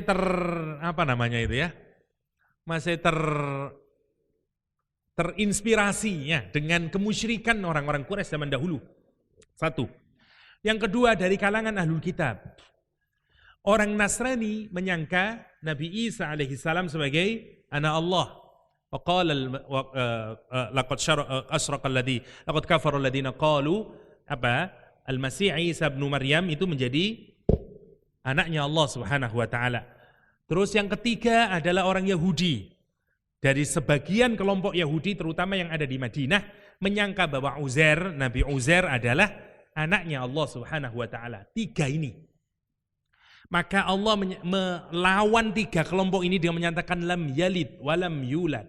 Allah tidak dilahirkan dan tidak melahirkan. Allah tidak mempunyai anak dan tidak diperanakkan, tidak punya ayah, tidak punya ibu. Kenapa? Karena yang punya anak berarti butuh sesuatu. Karena kalau dia memiliki anak berarti dia juga butuh sesuatu. Allah tadi digambarkan dengan As-Samad, dia tidak butuh apapun saja. Dia sudah ada rongganya, tidak ada kebutuhan apapun. Tidak ada kebutuhan apapun. Ini yang menarik untuk difikirkan dalam-dalam agar kita tidak keliru memahami akidah karena ini sangat prinsipal, terutama berkenaan dengan akidah-akidah yang lain, agama-agama yang lain yang mensifati Allah dengan sifat-sifat yang tidak semestinya disematkan kepada Allah Subhanahu wa taala. Allah memiliki anak, Allah memiliki dan segala macamnya. Karena kalau Allah memiliki anak berarti Allah butuh terhadap anaknya. Allah tidak butuh terhadap siapapun saja, kita yang butuh kepada Allah Subhanahu wa taala. Dan negasi dengan masa lampau ini untuk menunjukkan mulai zaman yang dulu sampai nanti kapanpun saja, kalaupun masih ada lam yalid walam yulad walam yulad. Itu yang dimaksudkan kenapa di ayat ini Allah menegaskan dengan negasi past tense ya, lam yalid walam yulad walam yulad. Yang menarik, kenapa kok misalnya wa in qulta ya lima qala fi hadhihi surah lam yalid wa fi surah Bani Israil lam yattakhid walada. Misalnya di surat Al-Ikhlas ayatnya bunyinya lam yalid walam yulad. Allah tidak beranak dan tidak diperanakkan. Satu. Di surat surat Bani Israil ya, surat Isra ada kalimat summa misalnya, ada kalimat yang menyatakan, kalimat mereka yang menyatakan orang-orang kafir, orang-orang musyrik ini menyatakan lam yattakhid ya, lam yattakhid walada. Allah itu tidak mengambil anak. Jadi kayak anak adopsi ya. Jadi kayak anak adopsi. Kenapa yang satu menggunakan tidak beranak dan tidak diperanakkan, di ayat yang lain tidak mengambil anak? Kenapa? Karena jawabannya adalah karena orang Nasrani, kata Imam Harori, modelnya ada 2. Ada yang menyangka Allah itu punya anak, ada yang menyangka Allah mengambil anak. Dia bukan anaknya Allah langsung, tapi diambil menjadi anak. Itu dijadikan menjadi anak, menjadi adopted son. Yang ini menjadi begotten son. Menjadi anak yang dilahirkan. Yang ini sama orang Kristen sebagian menyatakan begotten son, ya, the only begotten son, ya.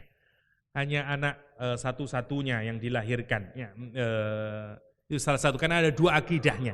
Ada yang menganggap anak adopsi, ada anak beneran. Dua-duanya salah dan dua-duanya ditentang oleh Al-Qur'anul Karim, Lam yalid walam yulad.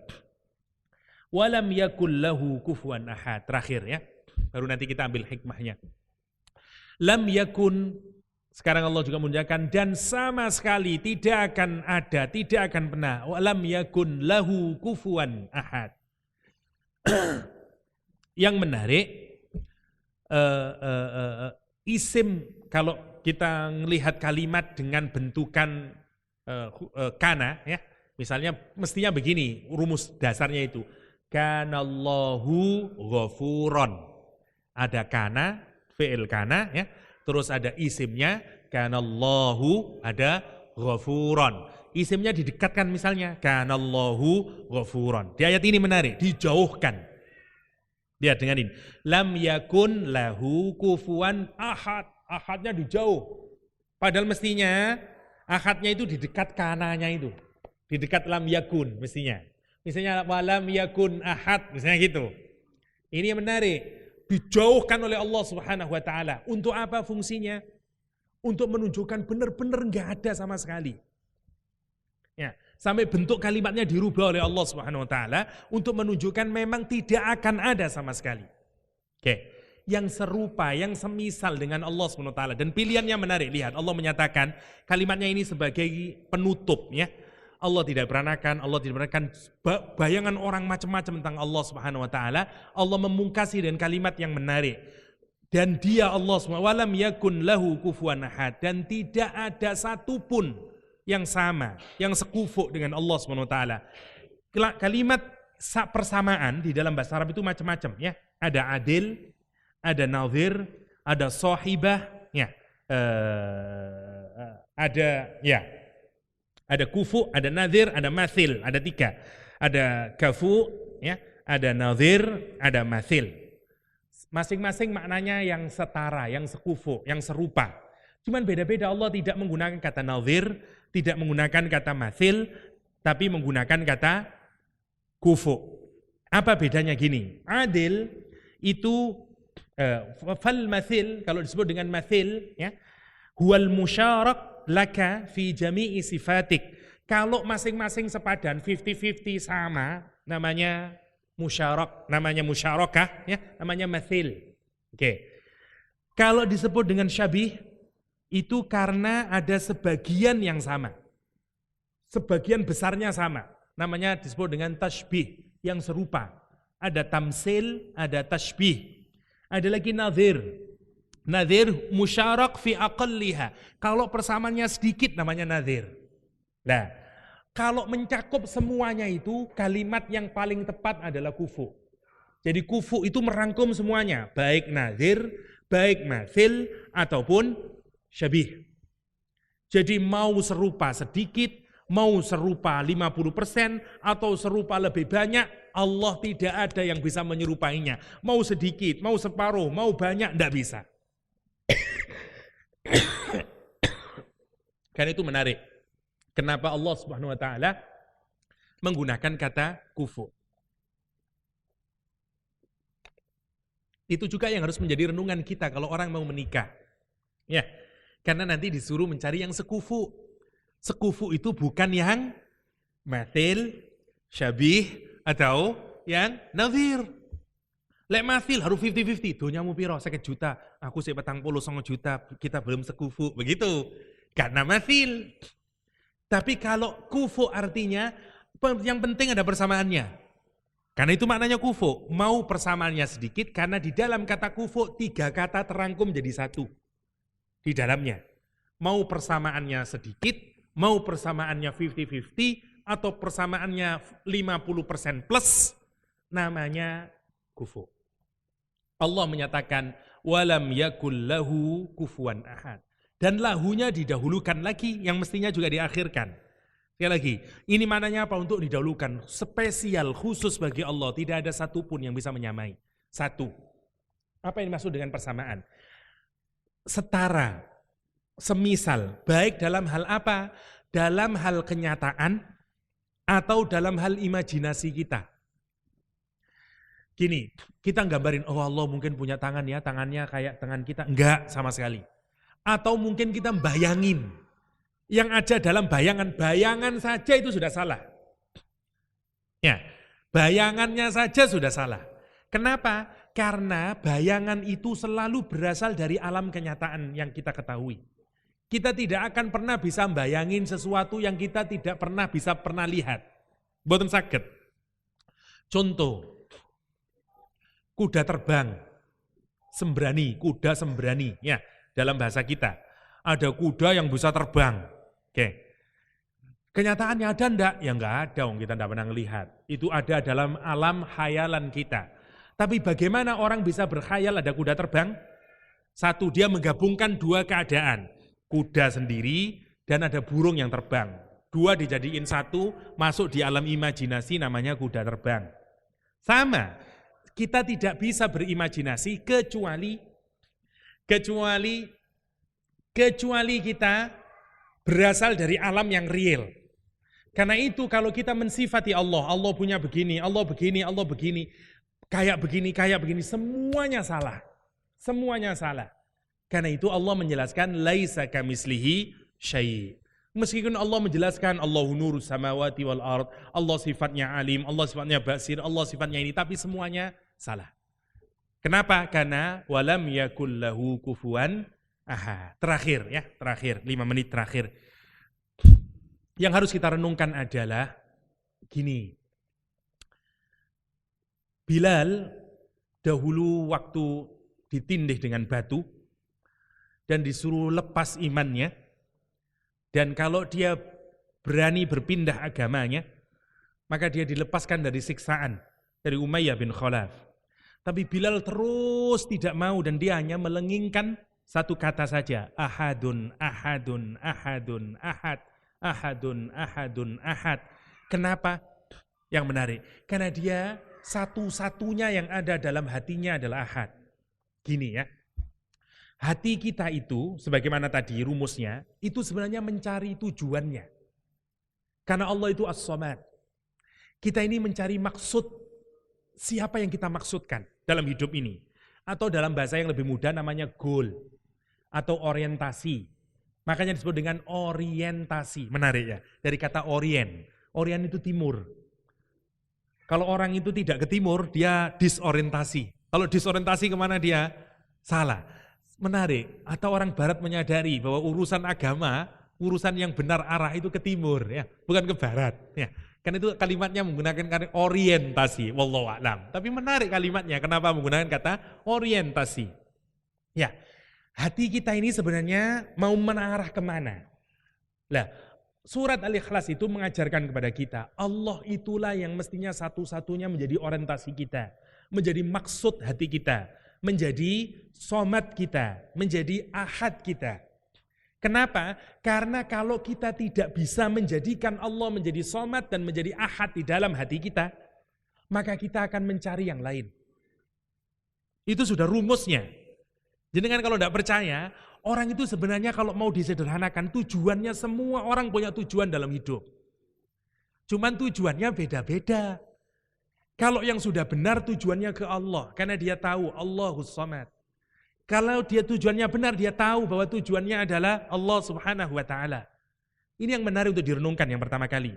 Lihatlah orang-orang soleh. Semua tujuannya untuk Allah. Kenapa kamu nikah? Karena Allah. Kenapa kamu ini? Karena Allah. Kenapa? Karena Allah. Karena Allahus Samad. Karena Allahu Ahad. Ahadnya sudah ada dalam hatinya. Lah kalau orang tidak menjadikan Allah sebagai ahad dan somad, maka dia mendapatkan yang lain sebagai ahad dan somadnya.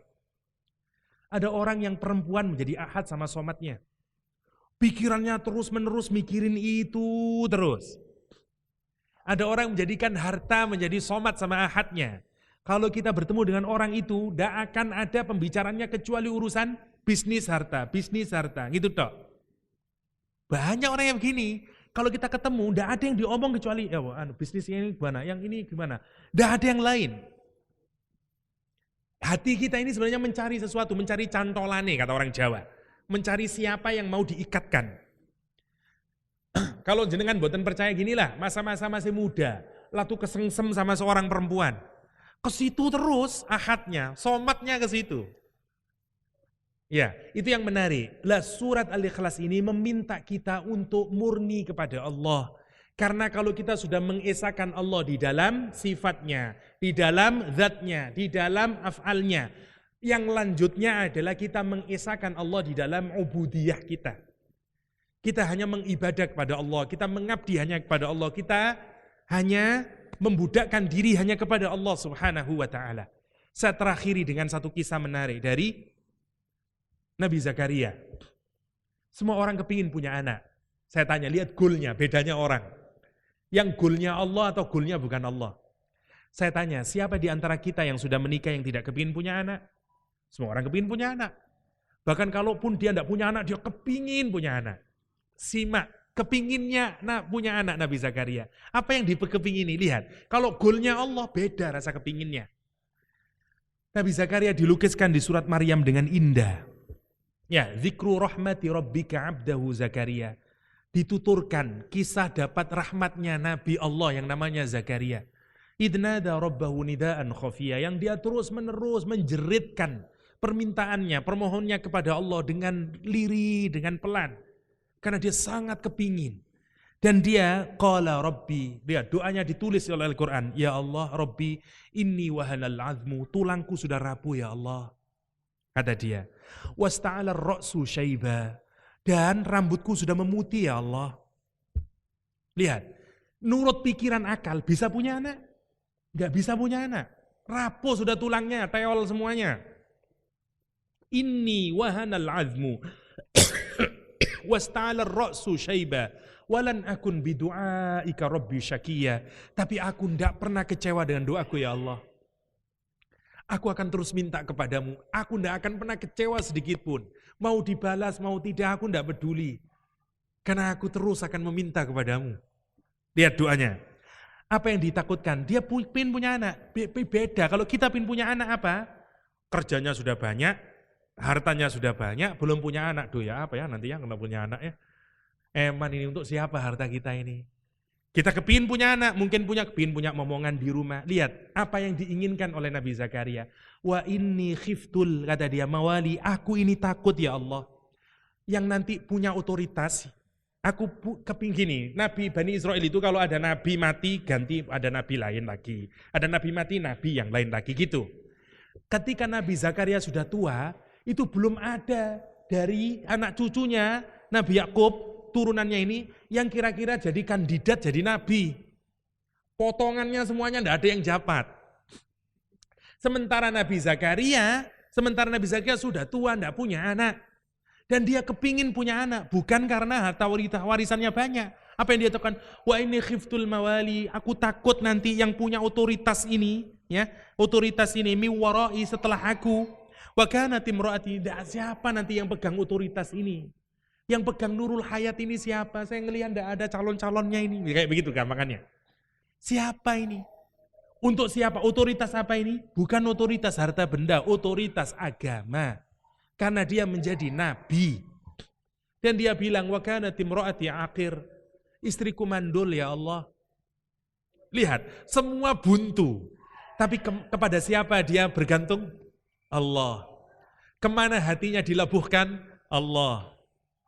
Lihat, dan dia hanya punya Allah. Itu yang disebut dengan kul huwallahu ahad, Allahus samad. Semuanya tidak mungkin, tapi tujuannya cuma ke Allah juga. Dan dia kepingin punya anak bukan untuk senang-senang dirinya, tapi untuk masa depan agama ini. Dia kepingin punya anak tapi untuk masa depan ini. Yarisuni wa yarisu min ali Yakub. Yang nanti anak saya ini akan mewarisiku sebagai apa? Nabi. Itu terutama. Wa yarisu min ali Yakub, dan mewarisi sebagian dari anak cucunya Nabi Yakub, karena tidak semua anak cucu Nabi Yakub jadi nabi. Kan itu hanya sebagiannya.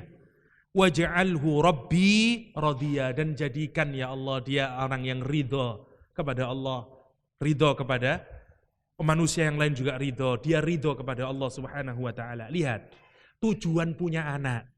Ya, hatta tujuan kepingin punya anak. Kemana tujuannya? Allah.